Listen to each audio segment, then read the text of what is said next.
ഒരു സങ്കല്പമല്ലേ? അപ്പോൾ ഒരു ആദർശമോ ഒരു ആശയമോ ഒക്കെ ഗുരുവായിക്കൂടെ? അപ്പോൾ ഒരു വ്യക്തിയിൽ നിന്നും പഠിക്കുന്നത് പോലെ തന്നെ ഏകലവ്യൻ ദ്രോണാചാര്യൻ എന്നുള്ള ഒരു സങ്കല്പത്തിന് പിന്നിൽ അദ്ദേഹത്തിന്റെ ശിക്ഷണത്തിൽ വിദ്യ അഭ്യസിച്ചു എന്ന് പറഞ്ഞുകൂടെ? അങ്ങനെ പഠിക്കാം. ആശയങ്ങളെല്ലാം പ്രപഞ്ചനിഷ്ഠമാണ്. പ്രപഞ്ചനിഷ്ഠമായ ആശയങ്ങൾ ഒരാൾക്ക് മനനം കൊണ്ട് മനസ്സിലാക്കാം. ഇപ്പോൾ ന്യൂട്ടൻ ആപ്പിളിൻ്റെ താഴെ പോയിരുന്നു, അപ്പോഴൊരു ആപ്പിൾ വീണു. ഇത് പ്രപഞ്ചത്തിൽ നേരത്തെ ഉള്ളതാണ്. ആ സമയത്ത് അദ്ദേഹത്തിനത് തോന്നി. അപ്പോൾ ഈ തത്വം പ്രപഞ്ചത്തിൽ പ്രവർത്തിച്ചുകൊണ്ടിരിക്കുന്ന തത്വം ഒരു പ്രത്യേക നിമിഷത്തിൽ അദ്ദേഹത്തിൻ്റെ പ്രതിഭയിൽ ഉദിച്ചു വന്നു. അപ്പോൾ ആശയങ്ങൾ എപ്പോഴും വേണമെങ്കിലും ആർക്ക് വേണമെങ്കിലും ഗുരുവിൻ്റെ സഹായം കൂടാതെ ബോധ്യപ്പെടാവുന്നതാണ്. പക്ഷേ അതിന് തക്ക തരത്തിലുള്ള മനനശേഷി വേണം. അതുവരെ പലരും ആപ്പിളിൻ്റെ താഴെ ഇരുന്നിട്ടുണ്ടാവും, അല്ലെങ്കിൽ ആപ്പിളിൻ്റെ മുകളിൽ ഇരുന്നിട്ടുണ്ടാവും. ആപ്പിൾ നട്ടുപിടിപ്പിച്ചിട്ടുണ്ടാകും, പറിച്ചിട്ടുണ്ടാകും, തിന്നിട്ടുണ്ടാവും. ആർക്കും അത് തോന്നിയില്ല. അപ്പോൾ ഇത് തോന്നാനുള്ള കഴിവ് വേണം.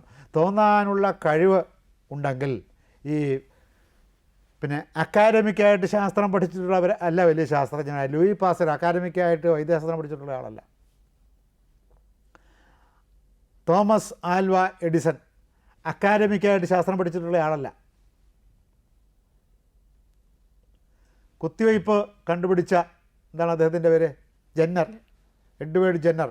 അദ്ദേഹം അക്കാഡമിക്കായിട്ട് അല്ലെങ്കിൽ വിദ്യാഭ്യാസം വൈദ്യശാസ്ത്രമായിരുന്നില്ല. ആവിയന്ത്രം കണ്ടുപിടിച്ച ജെയിംസ് വാട്ട്, അദ്ദേഹം അക്കാഡമിക്കായിട്ട് ശാസ്ത്രം പഠിച്ചിട്ടുള്ള ആളോ മെക്കാനിക്സ് പഠിച്ചിട്ടുള്ള ആളോ ആയിരുന്നില്ല. അപ്പോൾ ആശയങ്ങൾ കണ്ടുപിടിക്കുന്നത് വിദ്യാഭ്യാസം സിദ്ധിക്കുന്നവരല്ല പലരും. വിദ്യാഭ്യാസത്തിന് പുറത്തു നിന്നുകൊണ്ട് പ്രപഞ്ചത്തിൻ്റെ പ്രവർത്തനത്തെക്കുറിച്ച് ചിന്തിക്കുന്നവരാണ്. അപ്പം അങ്ങനെ ചിന്തിക്കാൻ കഴിവുള്ള ആളുകൾക്ക് പ്രപഞ്ചത്തിൻ്റെ പ്രവർത്തന തത്വങ്ങൾ, പ്രത്യക്ഷവും പരോക്ഷവുമായ പ്രവർത്തന തത്വങ്ങൾ അവർക്ക് കണ്ടുപിടിക്കാവുന്നതും അവരുടെ ബോധത്തിലേക്ക് ഉദയം ചെയ്തു വരുന്നതേ ഉള്ളൂ. എൻസൈമിൻ്റെ കണ്ടുപിടുത്തം ഒരു സ്വപ്നത്തിലൂടെ സാധിച്ചതാണ്. ഏൻഷ്യൻ മാരിനർ എന്ന് പറയുന്ന കവിതയിലെ ഏറ്റവും മനോഹരമായ ഭാഗം അദ്ദേഹം സ്വപ്നത്തിൽ എഴുന്നേറ്റിരുന്ന് എഴുതിയതാണ്. സാമുവൽ ടൈലർ കോളറിച്ച്, അതാണ് അതിലെ ഏറ്റവും മനോഹരമായ ഭാഗം. അത് സ്വപ്നത്തിൽ ഇരുന്ന് അദ്ദേഹം എഴുതിയതാണ്. ഏഷ്യൻ മാരിനർ എന്നാണ് കവിതയുടെ പേര്. അപ്പോൾ അബോധാവസ്ഥയിൽ ഇത്തരം തത്വങ്ങൾ മനുഷ്യൻ്റെ ആത്മാവിൽ അല്ലെങ്കിൽ മനസ്സിൽ അല്ലെങ്കിൽ ചിന്തയിൽ പ്രതിഭയിൽ സ്ഥിതി ചെയ്യുന്നു.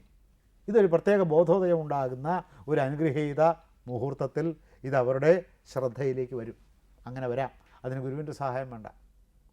പക്ഷേ സാമാന്യ ജനങ്ങളെ സംബന്ധിച്ചിടത്തോളം ഗുരുവിൻ്റെ സഹായത്തോടു കൂടിയേ പഠിച്ചവരുടെ സഹായത്തോടു കൂടിയേ വിദ്യാഭ്യാസം സാധിക്കൂ. ഇപ്പോൾ ആദ്യത്തെ നല്ല കെട്ടിടം പണിഞ്ഞ ആൾ ആരുടെ അടുത്തൊന്നും പഠിച്ചിട്ടല്ലല്ലോ പണിയുന്നത്. അയാളുടെ ഭാവനയിൽ ഉണ്ടായിരുന്ന ഒരു കെട്ടിടം അയാൾ പണിയുകയാണ്. അപ്പോൾ ഇതെല്ലാം ഭാവനയിൽ നിന്ന് വരുന്നതാണ്, പ്രകൃതിയിൽ നിഷ്ഠമല്ല. ഈ കാനായി കുഞ്ഞിരാമൻ മലമ്പുഴയിൽ പണിത് വച്ചിരിക്കുന്ന യക്ഷിയുടെ കല്ല് പണ്ടും അവിടെ കിടന്നിരുന്നതാണ്. അപ്പോൾ ആ യക്ഷിയുടെ രൂപം ഉണ്ടായിരുന്നത് കുഞ്ഞിരാമൻ്റെ പ്രതിഭയിലാണ്, അല്ലാതെ ആ കല്ലിലല്ല. അപ്പോൾ ആശയങ്ങൾ ഭാരതീയ തർക്കശാസ്ത്ര പ്രകാരം ആശയങ്ങൾ മനുഷ്യൻ്റെ ഭാവനയിൽ നിഷ്ഠമാണ്.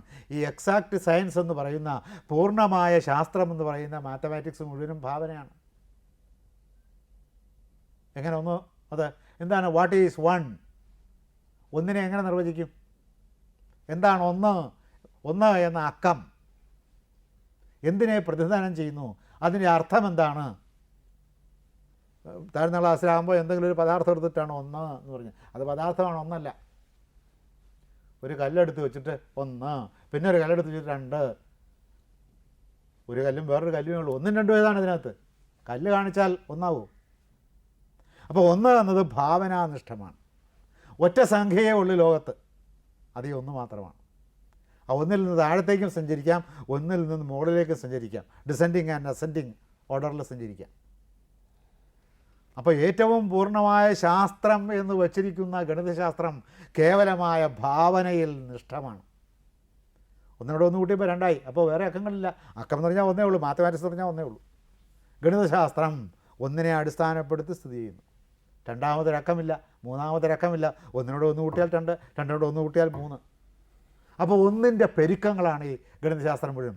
ആ ഒന്ന് എന്താണെന്ന് ചോദിച്ചാൽ എന്ത് പറയും? ആ ഒന്ന് എന്താണെന്ന് വെച്ചാൽ ഒന്നും പറയാൻ സാധ്യമല്ല.